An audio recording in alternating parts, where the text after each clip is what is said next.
Hello বন্ধুরা, সবাইকে welcome আমার ইউটিউব চ্যানেল ডাব্লিউবি এডুকেশন নিউজে। তো আজকে এসএসসি 26,000 চাকরি বাতিল মামলার শুনানি সম্ভাব্য তারিখ জানিয়ে দিল সুপ্রিম কোর্ট।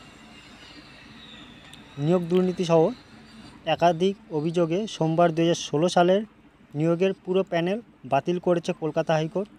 প্রায় 26,000 জনের চাকরি বাতিল হয়েছে। এই রায়ের বিরুদ্ধে সুপ্রিম কোর্টে আবেদন করেছে এসএসসি, রাজ্য এবং মধ্যশিক্ষা পর্ষদ। একই সঙ্গে আবেদন করেছে বিভিন্ন সংগঠন। এরই মধ্যে বড় খবর সামনে, এসএসসি চাকরি বাতিল মামলার শুনানির সম্ভাব্য দিনক্ষণ জানালো সুপ্রিম কোর্ট। শীর্ষ আদালত সূত্রে জানা গেছে আগামী 3রা মে শুনানির সম্ভাবনা রয়েছে। যদিও কোনো বেঞ্চে মামলা শুনানি হবে তা এখনও জানানো হয়নি। তো গত সোমবার কলকাতা হাইকোর্টের বিচারপতি দেবাংশু বসাক এবং বিচারপতি মোহাম্মদ সব্বর রশিদির ডিভিশন বেঞ্চ 2016 সালের শিক্ষক ও শিক্ষাকর্মী নিয়োগের পুরো প্রক্রিয়ায় বাতিল করেছে। এর ফলে চাকরি গিয়েছে 25,753 জনের।